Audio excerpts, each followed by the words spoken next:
with this somber lighting, Mm. because I had a lot of problems with my internet Yeah. over the last couple of days, and we're doing this in the evening, people. So Yeah. it's nothing to do with Halloween. No, no. It's been quite a traumatic day. Well, it's been an eventful day, not traumatic for us to One arrange way, this. Yeah. one way or the other. Yeah. So here we go. As the saying goes, don't poke the bear. Mm. At least in the UK, that's how it went when I was a lad. Mm. Yeah. Don't poke the Like the bear. bear. Yeah. It seems that Germany didn't get the memo, and the bear is beginning to show a sign of frustration. Mm. Uh, the bear, of course, being Russia. Mm. Recently, spokesman Dmitry Peskov warned that Germany was becoming dangerous again. Mm. That's interesting. Comment. Yes. After German Defense Minister Boris Pistorius said that German troops are ready to kill Russian soldiers if deterrence doesn't work and Russia attacks. Once again, there's no evidence that Russia will attack Mm. Germany as of yet. Yeah. You know, there's just nothing there.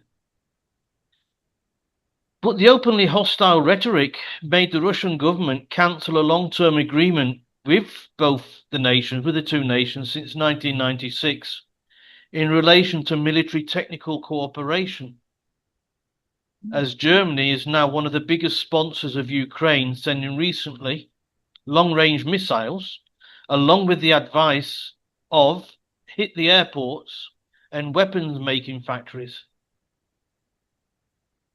Russia understands that the West, having overspent on the Ukraine situation, that it now has to try and get the population on its side. The West has to get the population. Yeah. Our population. Yeah. It's building up this rhetoric. Yes. This is unfortunate. This is unfortunate for Italy, as 84% of fighting age men Mm. wish to be just that, of fighting Fighting age, age. right? And they refuse to go to war to defend the country. Mm. Yeah. Also Okay. reminiscing of not too long ago. Yes. Right? Well, yes. Boris Johnson, for some reason, showed his face again, Really. possibly to try and take over from Kemi Badenoch as leader of the Tory party when the time is right. So he'll pop Mm. his head in Yeah. once in.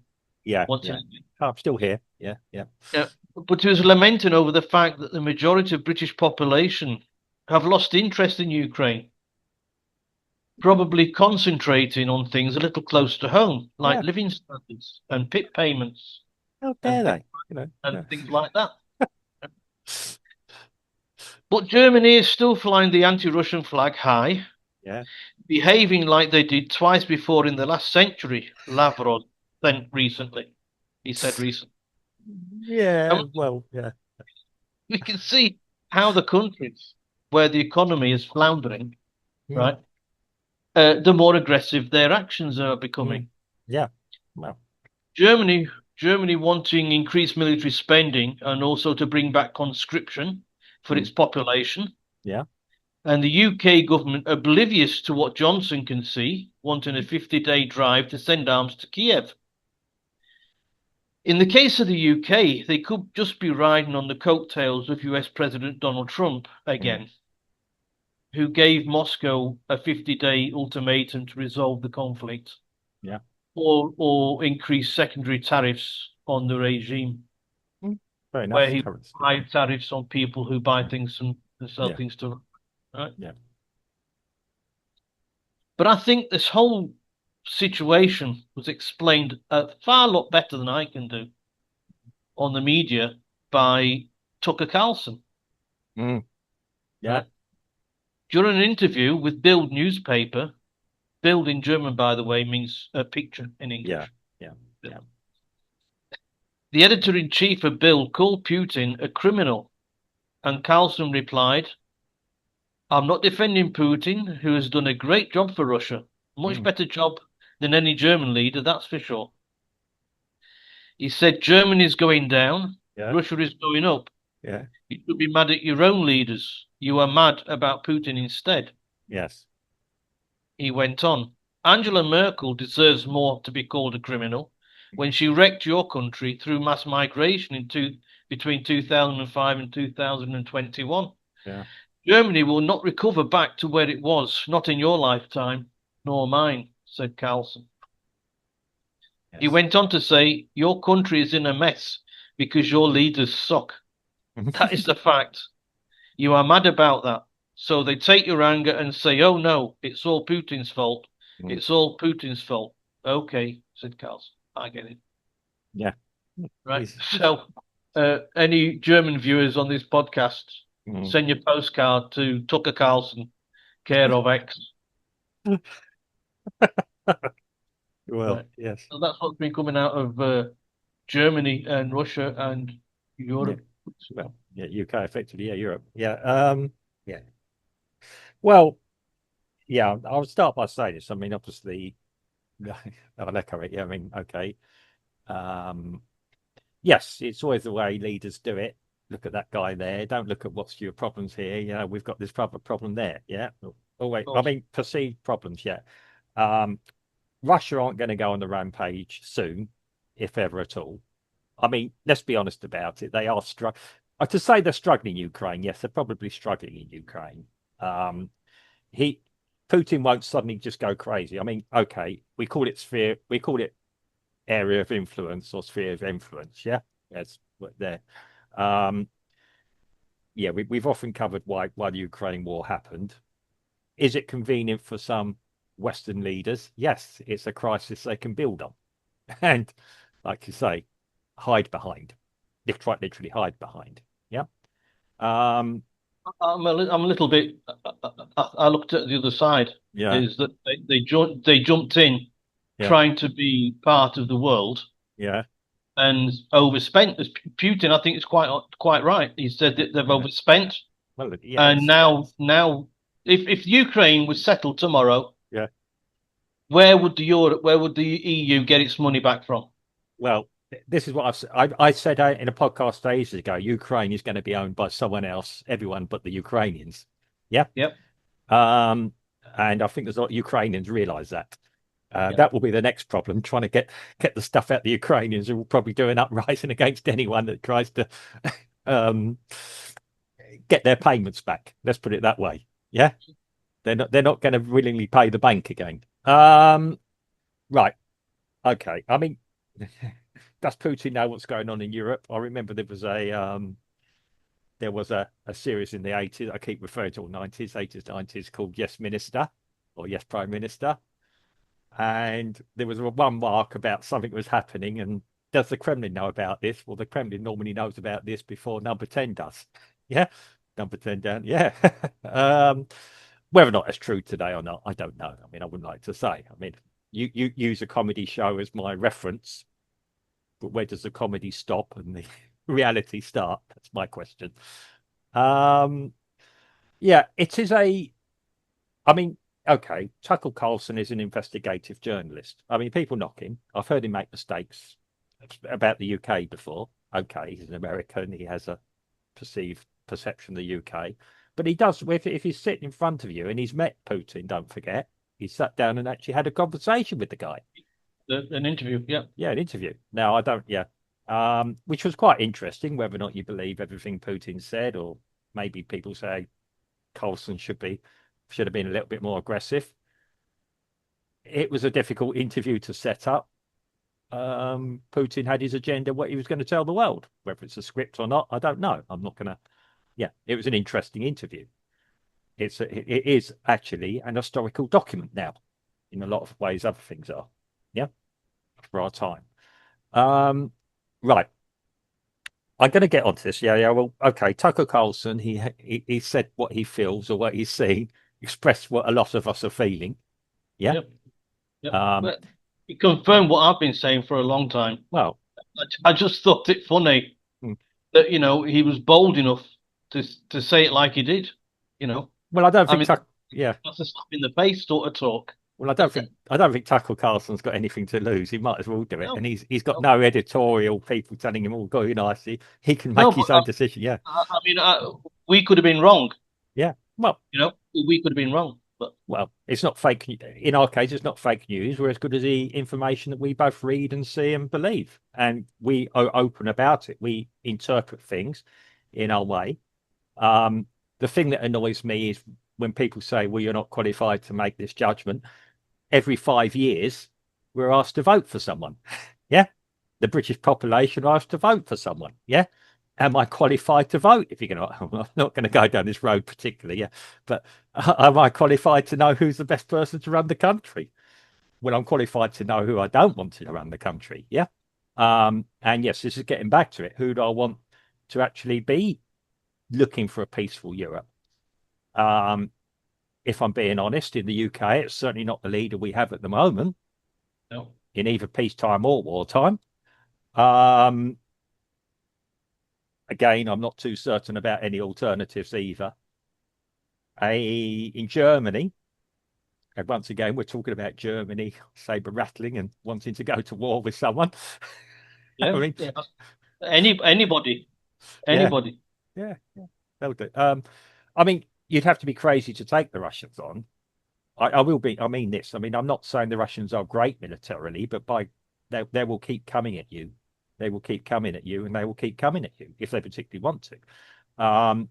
I do believe if Russia wanted to move against anyone else in Eastern Europe, it'd have had the ideal time to do it. While everyone's focusing their weapons and things on Ukraine, if I was the leader, well, okay, they're doing that. I'll go and slip in somewhere else. Given he's got Belarus to help him as well. Yeah, he could have been slipping over the border and taken on anywhere he wanted. Yeah. And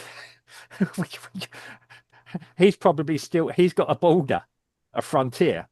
Yeah. So he's not going to have multiple fronts. It's us who is going to, it's Europe and the US who are going to run out of the weapons quicker and the abilities to get it there, etc., etc., etc.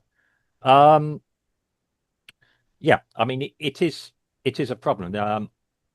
And it's getting down to, and I keep saying this, um, with the resources and the money and everything else, and the moral help going to Ukraine as well, and they're still not driven the Russians back. Yeah. Von der Leyen is trying to is was going for the budget for next year for Oh the yeah. EU, So yeah, and she's wanting 35% of the budget yeah. to go to Ukraine. 35%. Mm. And of course, a lot of the countries are saying no. Italy, of course, said no. Mm. I I mean, think France said no. well, I think She's German, so she's German, so she should know what she's on about. well, I mean, she. I'm going to put it this way. Okay, if Germany want to rate, uh, saber rattle, they are lacking one particular leader, and that's a certain former Austrian painter and his fan club from many years ago. He doesn't say it actually on a podcast. You know who I'm referring to. Yeah, I Of mean, course. he did have the ability to turn an economy around and get things going. Yeah, I'm not saying I support particularly a big fan of the art of this Austrian painter, but yeah, you still have to marvel about what was achieved there. Um, it is a um it is a yeah, I'm looking at it and I'm trying to think of a clever way to say it. Europe is screwed, if I'm being honest. Yeah. We, as you said, we got too many domestic problems in every single country without, unfortunately for the Ukrainians, without one about the Ukrainians, really. That's not suggesting that I agree with what Russia have done. Um, possibly the most decisive piece of action of any note recently has been, obviously, you've mentioned the US administration's um, Ultimatum. ultimatum. Yeah, I was going to say negotiation Mm. point, but yeah, Well, ultimatum. tomorrow, I believe it's tomorrow on Wednesday. Mm. Zelensky and Putin are going to sit down and Mm. thrash it out. Yeah. So there's going to be peace talks tomorrow. Mm. Yeah. Putin's always said that he's always wanting to find a peaceful solution, and Yeah. that there are certain demands that he wants. Well, of course, yeah. And Zelensky, of course, on his side is saying, I mean, "No way, no way, Jose." well, You know, with any negotiation, you both go in with what you want, and that's then, right. I mean, I'm hearing leaders say this. Yeah, I mean, I've studied the Harvard negotiate or a freebie online, but the Harvard negotiation course. And yeah, you're Yeah. going with this, your objectives. What can I afford to lose? What could I win? What would be beneficial to both of us? Why does this guy particularly want this? How much does this guy want this? Yeah, that's negotiation. I mean, it's not. I say it's not rocket. All right, rocket science is notionally quite simple. It's not rocket science as such. Um, I and hope, I wish somebody would tell Starmer how to do that, because the last time he went into a negotiation, he was lucky to come back with his shirt on his back.